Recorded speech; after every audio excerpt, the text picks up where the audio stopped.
మాజీ మంత్రి ప్రసన్న కుమార్ హత్యకు పక్కా స్కెచ్లో భాగంగానే వాళ్ళ ఇంటి మీద దాడి జరిగింది. ప్రసన్న ఇంటిపై మారణాయుధాలతో దాడి వెనకాల అసలు కుట్ర అదే. ఆయన ఇంట్లో లేపడంతో ధ్వంసరచనకు పూరుకున్న టీడీపీ మోకలు. ఎమ్మెల్యే వేమిరెడ్డి ప్రశాంత్ ఆదేశాలతో రెచ్చిపోయిన టీడీపీ రౌడీలు. వందల మంది మూకుమ్మడిగా ప్రసన్న ఇంట్లో ప్రవేశం. పోలీసులు వచ్చిన బెదరని టీడీపీ మోకలు. దాడి జరిపి తాపీగా వెళ్తున్న అడ్డుకొని పోలీసులు. కేసు నమోదులోని పోలీసులు తాత్సారు. వైరల్గా మారిన దాడి దృశ్యాలు. ఇది బాగుంది. ఇదివరకు తెలుగుదేశం పార్టీ కార్యాలయం మీద దాడి కూడా ఇట్లాగే జరిగింది. పోలీసులు అక్కడే వాకిట్లో సినిమా చూశారు. అయితే ఆ తర్వాత ప్రభుత్వం మారాక అరెస్టులు జరిగాయి. కాబట్టి ఇప్పుడు కూడా ప్రభుత్వం మారాక అరెస్టులు జరుగుతాయి.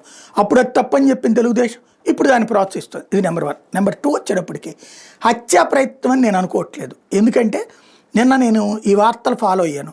TV9 వాళ్ళు ఇంటర్వ్యూ చేశారు ఫస్ట్ ప్రసన్న కుమార్ రెడ్డిని, నలపరెడ్డిని. ఆయన ఏం చెప్పుకొచ్చాడు, ఈ వచ్చిన వాళ్ళు రెక్కి చేశారు. ముందు 2-3 సార్లు ఇంటి దగ్గరకు వచ్చి నేను మా అబ్బాయి ఇది మా వాళ్ళ కుటుంబం వాళ్ళు మగవాళ్ళు లేరు అని తెలుసుకున్నారు, మేమిద్దరం బయటికి వెళ్ళామని తెలిసాక అప్పుడు వచ్చి దాడి చేశారు, అంటే మేము బయటికి వెళ్ళామని తెలిసాక వచ్చి దాడి చేశారని చెప్పారు ఆయనే.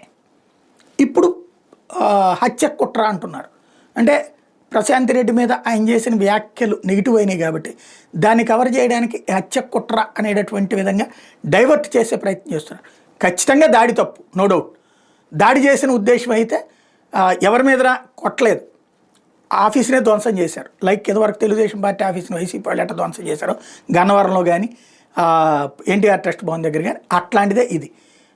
అంతే తప్పించి మనుషుల ప్రాణాలు తీయాలనుకోలేదు. ఏదో నల్లపరెడ్డిని కానీ వాళ్ళ అబ్బాయినో లేకపోతే వాళ్ళ మీదనో ఏదో చేయాలనుకోలేదు. వాళ్ళ అమ్మగారు కూడా అక్కడే ఉన్నారు. దిగ్భ్రాంతికి గురైన మాట వస్తుంది, ఎందుకంటే అలవాటు లేనటువంటి అంశం కదా. కాబట్టి అంతవరకు నిజం.